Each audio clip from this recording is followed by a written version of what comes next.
Baik adik-adik sekalian, eh, untuk materi perkuliahan kali ini, materi perkuliahan 10-12 ya, kita akan belajar tentang teori antrian, di mana sebenarnya teori antrian ini adalah aplikasi juga dari Markov decision, Markov chain ya. Nah, untuk dari slide yang Pak Ruli ini sendiri, sebenarnya ada banyak beberapa yang bisa Anda pahami. Cuman saya akan masuk di, lebih baik kita menggunakan ini ya, buku Taha, karena di buku Taha ini ada contoh-contoh soal yang bisa kalian pelajari. Gitu ya. Nah, contoh soal ini, kalau di buku Operation Research itu ada di halaman, nah ini, Q System 653.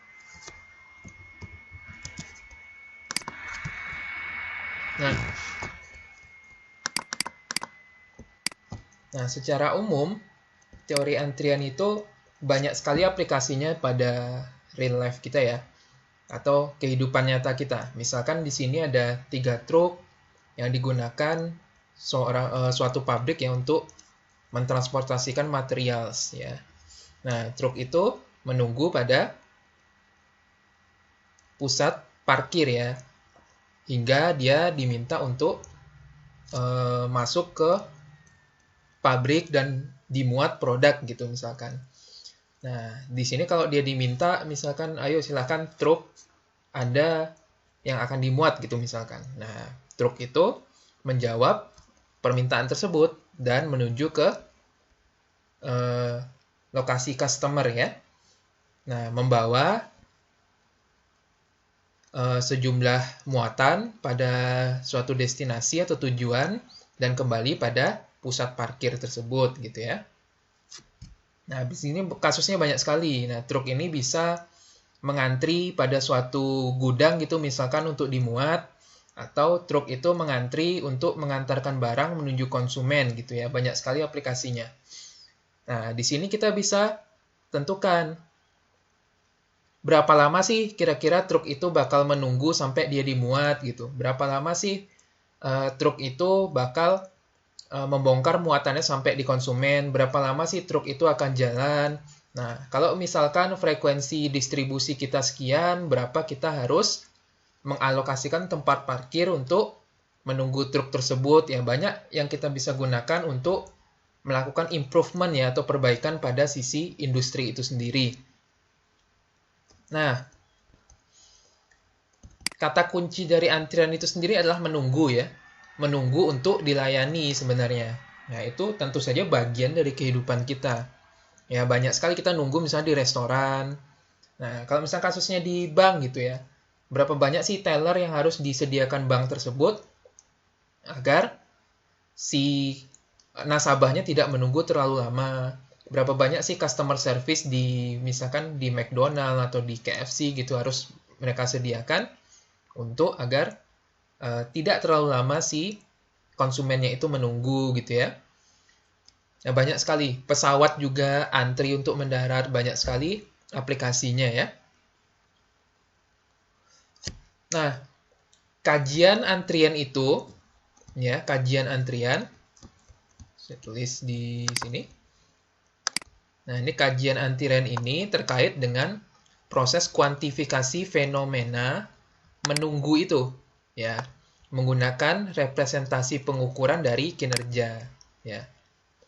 Jadi, yang namanya kita belajar antrian, itu kita mengkuantifikasi terkait apapun yang mempengaruhi proses menunggu itu. Yang tentu saja itu nanti berdampak pada kinerja ya. Seperti panjang antriannya, rata-rata waktu menunggu di antrian, dan rata-rata penggunaan fasilitas. Jadi dengan belajar antrian kita bisa tahu kira-kira berapa persen sih si fasilitas itu berguna gitu digunakan. Apakah dia lebih banyak idle atau tidak gitu ya. Jadi misalkan kalau suatu pabrik itu terlalu banyak mengalokasikan fasilitas untuk melayani sesuatu, artinya di situ akan terjadi pemborosan. Kenapa?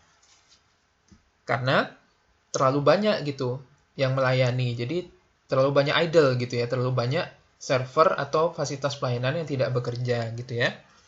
Pun gitu misalkan kita mengalokasikan proses produksi ada sebanyak 4 line gitu ya.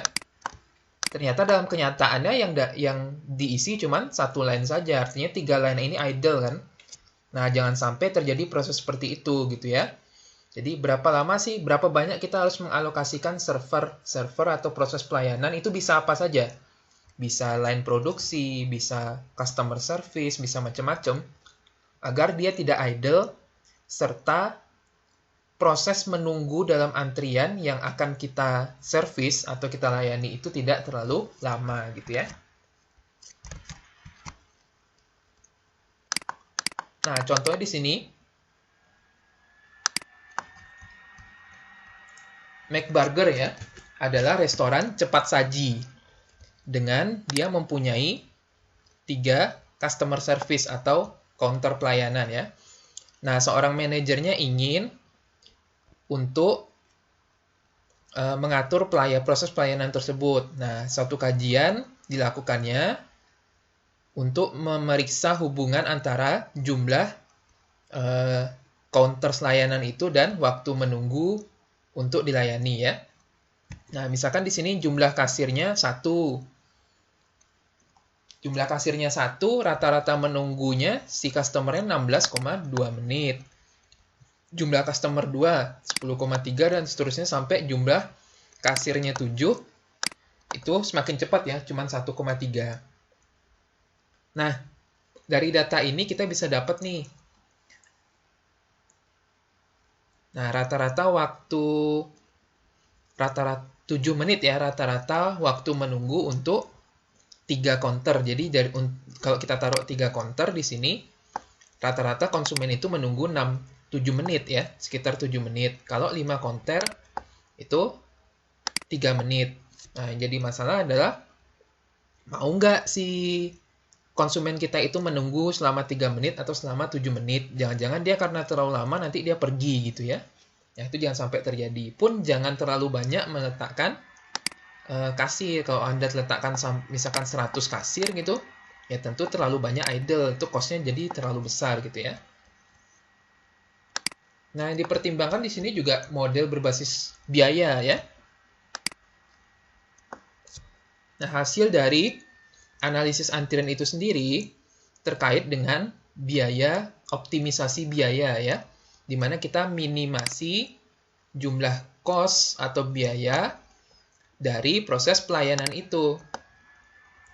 Dan biaya istilah di sini juga maksudnya adalah biaya waktu menunggu konsumen. Jadi kalau kita terlalu lama dalam melayani konsumen, konsumen akan pergi. Nah, istilah di sini disebut juga cost gitu. Jadi cost itu tidak hanya saat kita mengalokasikan fasilitas pelayanan. Fasilitas pelayanan misalkan kayak kasir, kayak server, kayak ya proses-proses pelayanan lainnya, fasilitas-fasilitas pelayanan pelanggan lainnya gitu ya. Tapi cost itu juga bisa berarti waktu menunggu konsumen kita. Kalau terlalu lama ya mereka bakal pergi gitu ya. Gitu. Nah, ini terkait juga dengan ya human beings ya. Atau mau nggak si konsumen itu menunggu selama itu gitu ya. Nah, elemen dari model antrian itu terdiri dari total biaya, biaya untuk operasi fasilitas pelayanannya, biaya menunggu, dan optimum level of service ya. Tentu saja berada di sini, gitu ya. Oke. Nah, beberapa antrian di sini, istilah dalam antrian di sini yang perlu Anda ketahui adalah di sini ada inter-arrival time. Jadi, waktu antar kedatangan gitu ya. Waktu antar kedatangan itu adalah waktu antara kedatangan 1 gitu, misalnya antara kedatangan 1, kedatangan 2, kedatangan 3 gitu ya. Kedatangan 1 misalkan pada menit ke-10. Nah, kedatangan 2 pada menit 11, kedatangan 3 pada menit 13. Nah, waktu antar kedatangan adalah selisihnya ini. Selisih ini juga.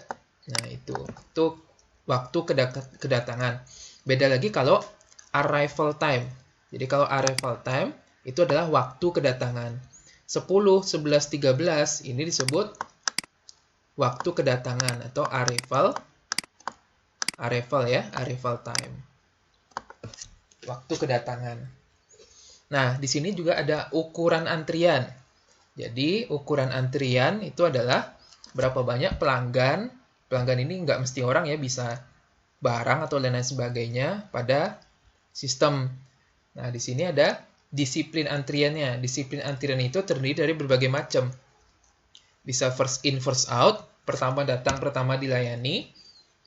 Ya, contohnya kayak misalkan kayak kasir ya, kasir apa namanya? Ya, franchise kayak McD itu KFC itu first in first out antriannya ya.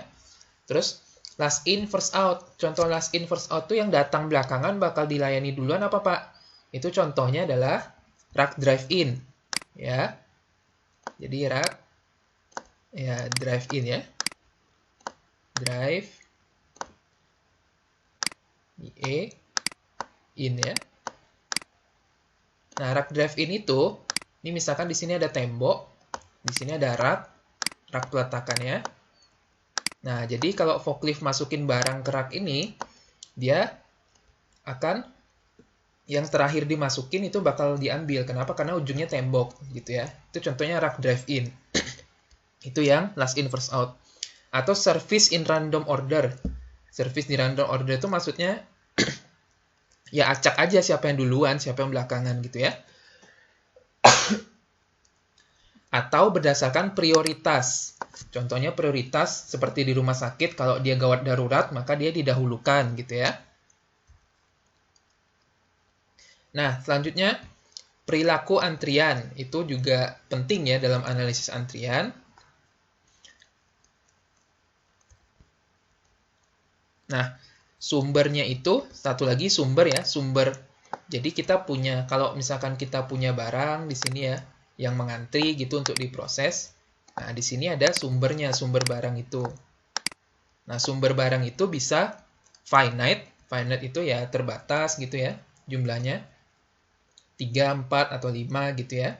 Atau dia infinite. Infinite itu ya nggak terbatas gitu, dia datang terus gitu ya. Nah, contohnya misalkan kalau finite itu adalah, ini terbatas ya, proses request mesin ya, untuk service dari repair person gitu ya. Nah, kalau misalkan contohnya infinite itu adalah panggilan telepon yang datang ya, pada proses menelpon gitu ya.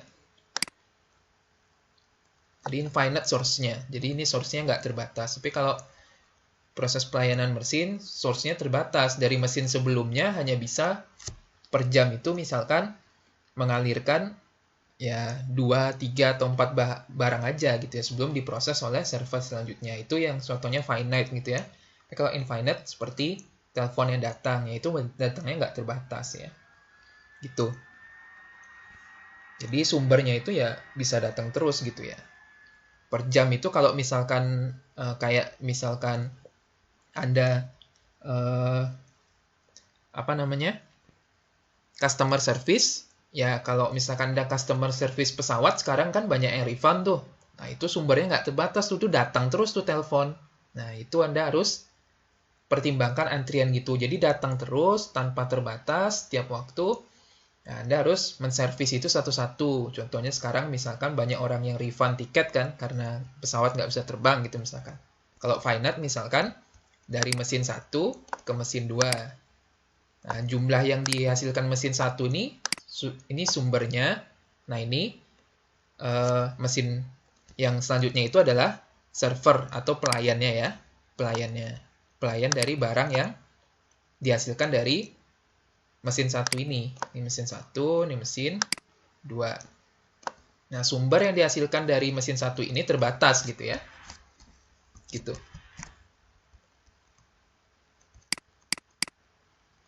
Nah, beberapa distribusi penting yang perlu Anda pelajari tentang antrian itu salah satunya adalah exponential distribution. Nah, meskipun situasi antrian itu proses kedatangan pelanggan ke dalam sistem itu terjadi secara acak, nah kita bisa ngecek distribusinya. Distribusi eksponensial, berarti distribusi eksponensial itu adalah distribusi continue ya. Ya, yang continue apa? Misalkan ya continuous atau ya continue ya. Continue misalkan waktu. Ya, waktu itu continue. Terus aliran air tuh continue. Ya, intinya continue itu adalah eksponensial tuh. Ya, yang garisnya bisa kita sambung gitu ya. Misalkan ini ada antara 1 dan 2 gitu ya.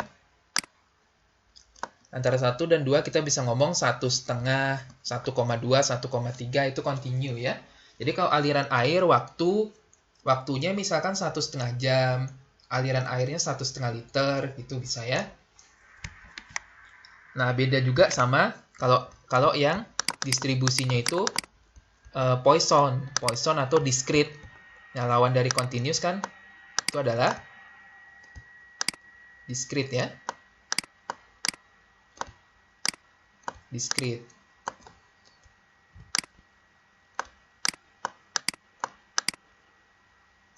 Nah, kalau discrete itu kita nggak bisa ngomong 1,5, 2,5 itu nggak bisa. Contohnya apa, Pak? Jumlah barang yang datang gitu misalkan. Kalau jumlah barang yang datang kita nggak bisa ngomong barangnya 1,5 gitu. Atau jumlah orang yang datang ke dalam antrian, ya itu nggak bisa ngomong 1,5, 2,5 orang gitu nggak bisa. Jadi nggak ada angka antara 1 dan 2. Kalau jumlah kedatangan orang ya kalau nggak 2 orang, 3 orang. Nah itu discrete. Nah kalau kita berbicara waktu berarti eksponensial. Kalau kita berbicara orang, barang, itu kita pakai discrete. Nah, discrete itu dalam antrian umumnya biasanya menggunakan Poisson ya. Poisson.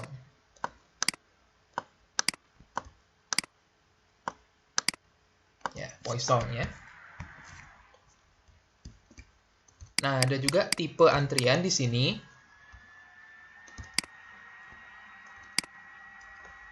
Bentuknya pure birth and death model. Nah, apa itu Pak pure birth? Nah, terkait pure birth itu adalah tidak ada kedatangan gitu ya.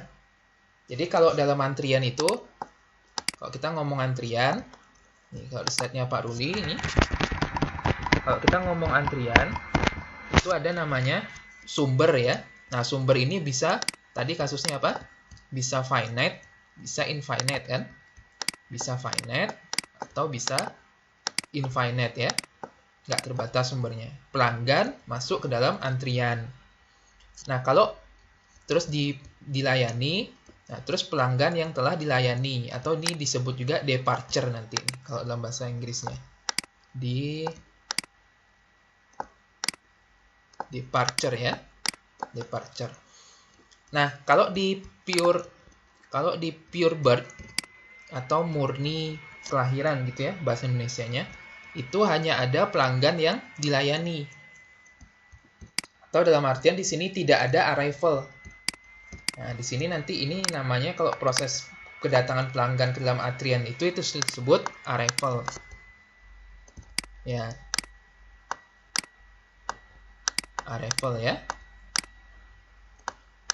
Nah, jadi kalau dalam pure birth itu tidak ada arrival. Tidak ada pelanggan itu nggak ada dalam antrian. Adanya pelanggan yang keluar aja gitu, keluar. Jadi pelanggan yang sudah dilayani gitu ya. Contohnya apa Pak? Kok nggak ada yang masuk tapi yang keluar dari sistem tuh ada? Contohnya tentu saja proses kelahiran ya. Proses kelahiran gitu misalkan. Nah itu tergolong pure birth ya. Jadi proses kelahiran itu kan nggak ada kedatangan ya. Nggak ada kedatangan, yang ada departure aja. Departure atau yang meninggali sistem antrian. Jadi ada sistem antrian di sini. Jadi dia pelanggan itu hanya ada keluar dari sistem antriannya gitu ya. Contohnya adalah proses kelahiran bayi. Proses kelahiran bayi itu adalah salah satu contoh kasus pure birth ya. Di sini ada babies born ya. Nah, itu contoh PureBird. Nah, satu lagi.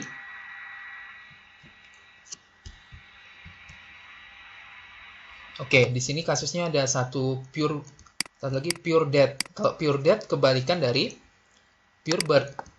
Yaitu kalau PureDate artinya arrival-nya ada, jadi ada pelanggan yang masuk ke dalam antrian, tapi tidak ada yang keluar dari sistem antrian. Nah, contohnya adalah di sini. Ini kasusnya ya. Nah, ini adalah Flores section ya, pada suatu toko grosir.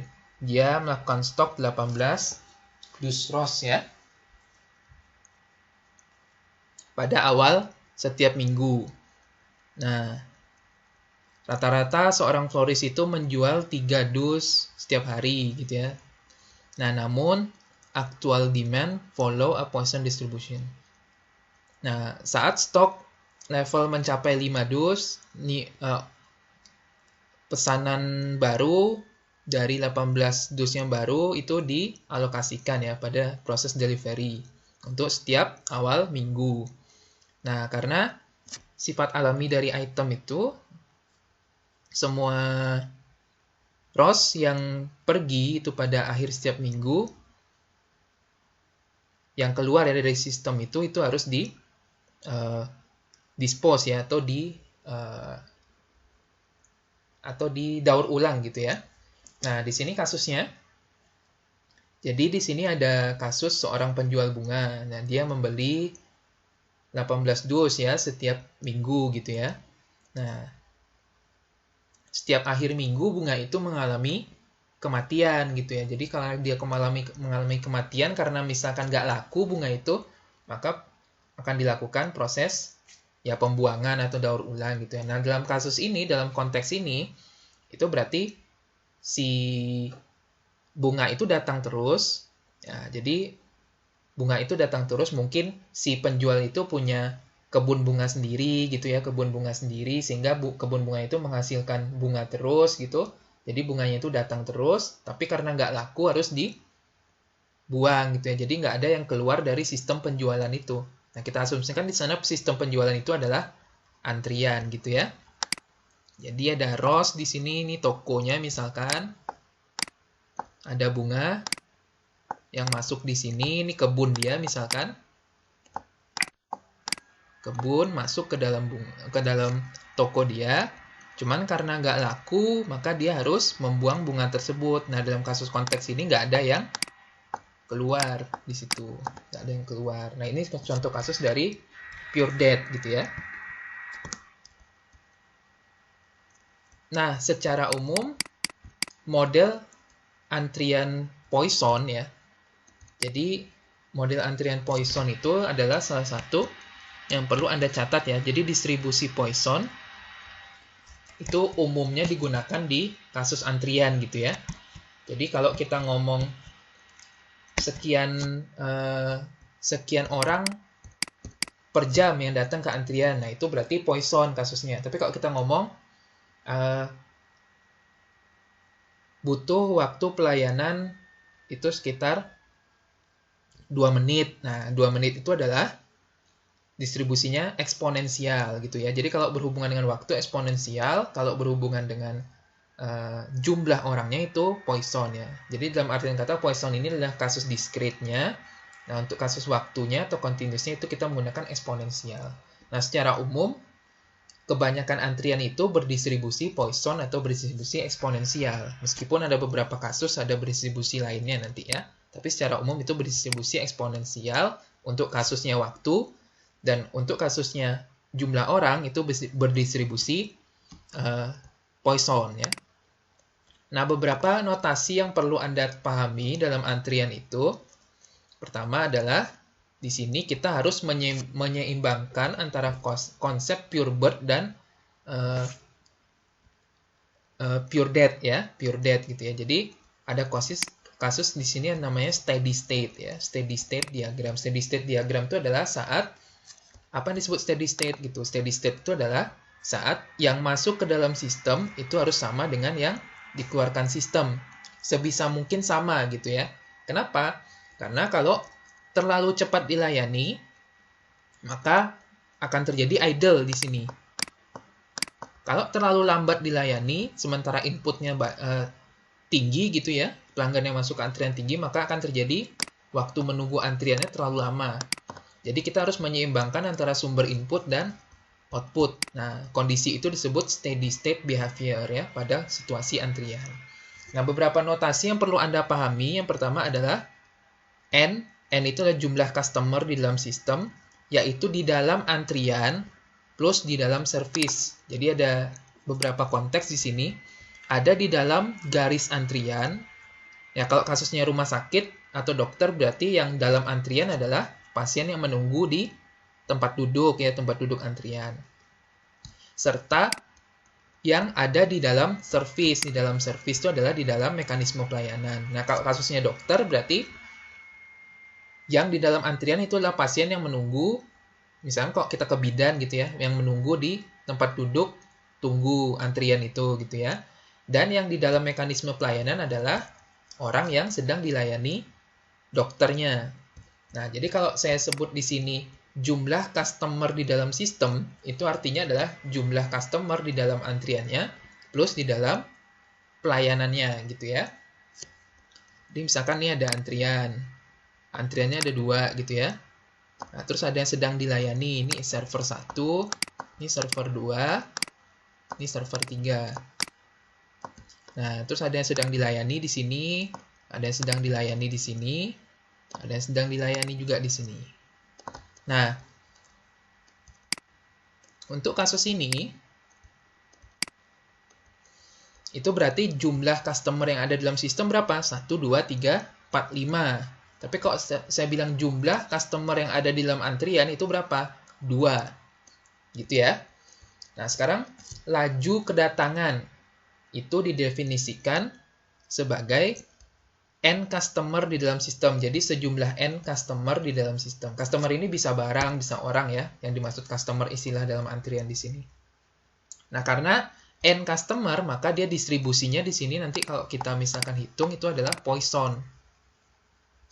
Nah, kalau departure N customer berarti dia Poisson juga. Tapi kalau waktu menunggu berarti distribusinya kita pakai nanti eksponensial.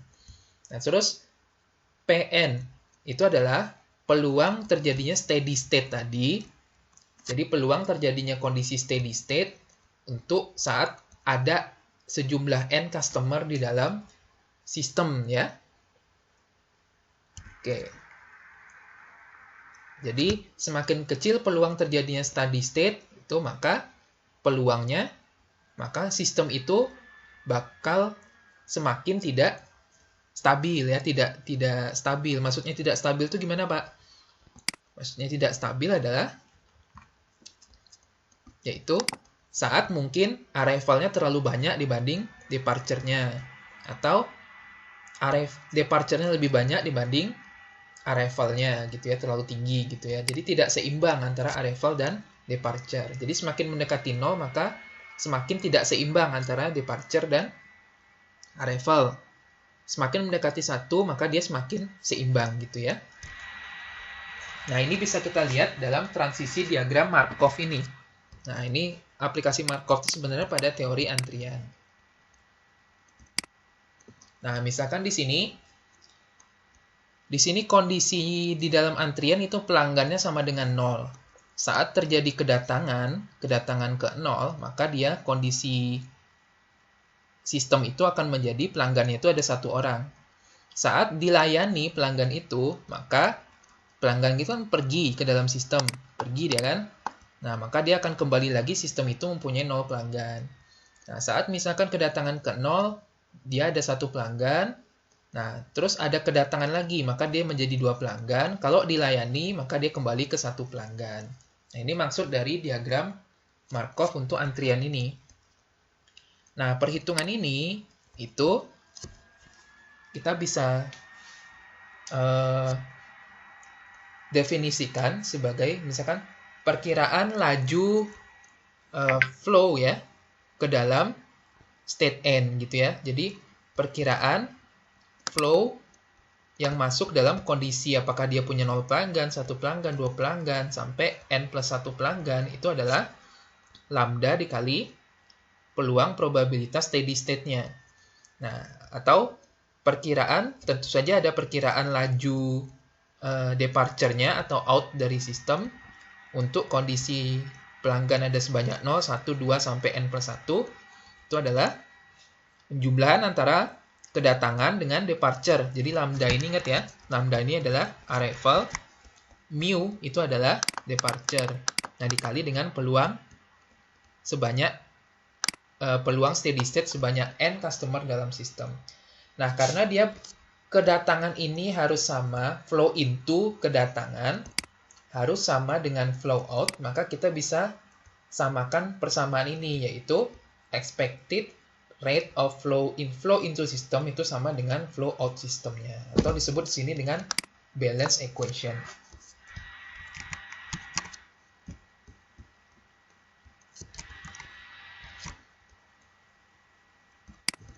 Oke, ini adalah salah satu contohnya. Nah, misalkan di sini ada kasus B&K Groceries itu mengoperasikan 3 checkout counter. Nah, manajer menggunakan penjadwalan berikut ini untuk menentukan jumlah counters di dalam operasinya itu. Nah, berdasarkan jumlah customer di dalam line antriannya itu, nah ini jumlah customer di tokonya itu 1 sampai 3, jumlah counters atau counter yang akan dioperasikan itu 1. Kalau pelanggannya 4 sampai 6 itu customer 2. Lebih dari 6 itu customer 3. Nah, customer datang ke dalam counter area mengikuti Poisson distribusi Poisson ya. Jadi kalau distribusi Poisson Anda bisa gunakan persamaan yang ini nanti nih. Dengan laju rata-rata kedatangan itu adalah 10 customer per jam. Nah, rata-rata checkout time itu maksudnya waktu pelayanan per customer itu berdistribusi eksponensial. Jadi kalau kita ngomong waktu itu eksponensial berarti dengan rataan 12 menit. Nah, tentukan peluang steady state PN untuk sejumlah N customer pada checkout area tersebut. Nah, di sini kita bisa dapat data bahwa lambda di sini, lambda untuk sejumlah N customer itu adalah 10 customer ya. 10 customer per jam. Untuk setiap berapapun N di sini. N sama dengan ya mau pelanggannya 0, 1, 2, 3, 4, 5, 6, 7 di dalam sistem, maka dia customernya tetap jumlah kedatangannya itu, frekuensi kedatangannya tetap 10 customer per jam gitu ya. Nah, sekarang ini mu ada di sini. Nah, mu-nya ini di sini kan kita bisa lihat bahwa rataan waktu checkout-nya itu adalah 12 ya. Nah, rataan waktu checkout-nya itu adalah 12 customer per jam gitu ya. Nah, untuk customer 0, 1, 2, 3 ya, untuk customer 0, 1, 2, 3 maka itu adalah 60. 60 itu adalah 1 jam dibagi 12. Nah, hasilnya dibagi 12 ya. Rataan waktu checkout-nya itu berarti 5 customer per jam. Itu kalau customer-nya 0, 1, 2, 3 ya. Nah, kalau misalkan ini kalau kasusnya ini 1 ya. Ini kasusnya ini 1 server.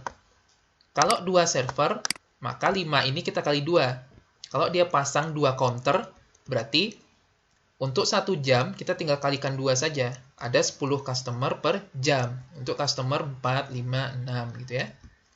Nah, kalau misalkan customernya 7, 8 lebih dari 6 ya. 7, 8, 9, 10, 11 dan seterusnya. Maka dia alokasikan 3 counter.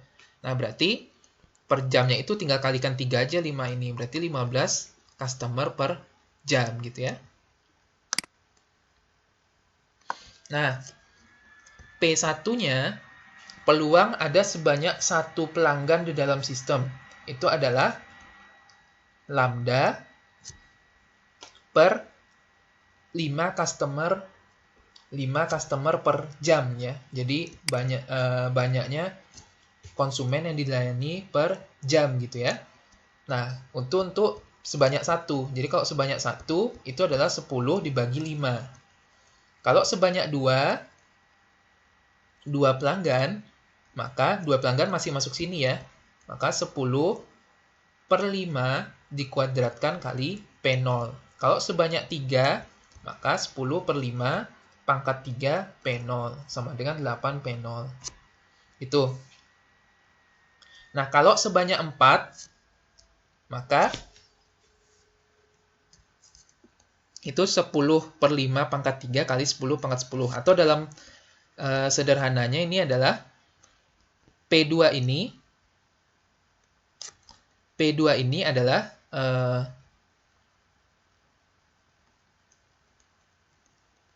P2 adalah 2 P0 ya, 4 P0 atau bisa diartikan juga ini sebagai P1 dikali 10 per 5 gitu ya.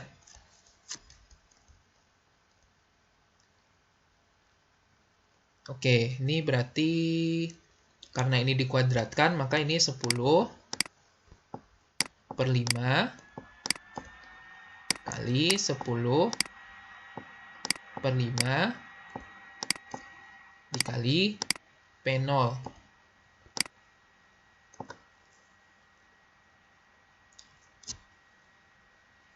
Nah, untuk kasus ini, 10 per 5 kali P0 itu adalah P1.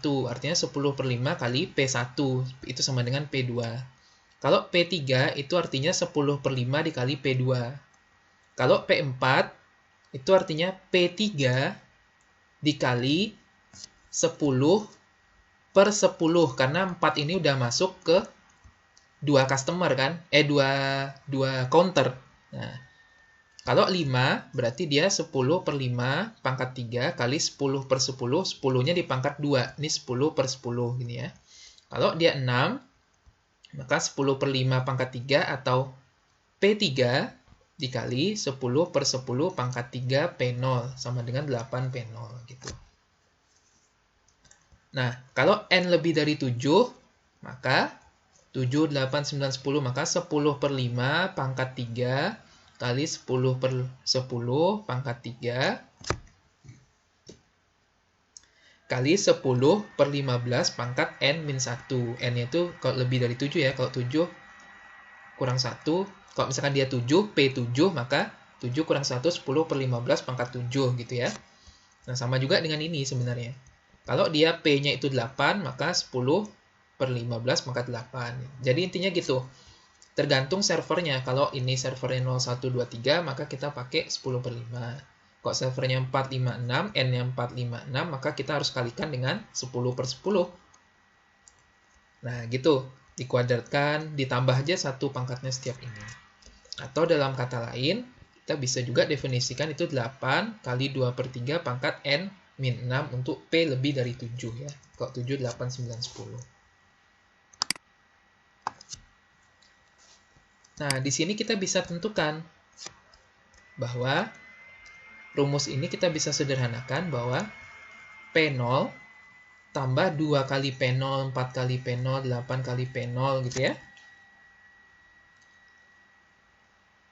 8 P0 tambah 8 P0 tambah 8 P0, terusnya sampai 8 2 per 3.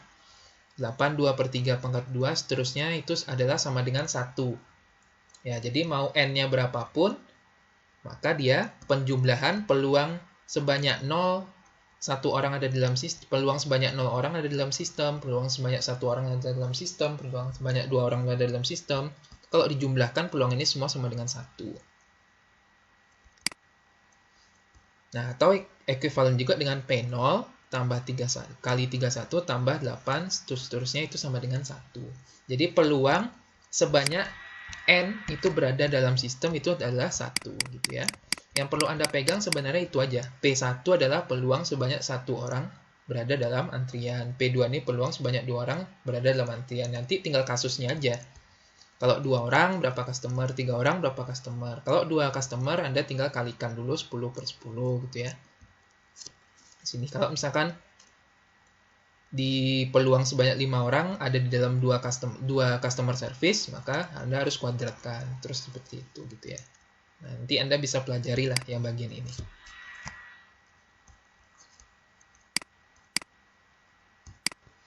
Oke, selanjutnya nanti kita akan masuk ke specialized Poisson queues ya. Nah, untuk materi ini cukup sekian dulu, silakan dipelajari baik-baik. Buku tahannya nanti saya bagikan sama slide-nya ya.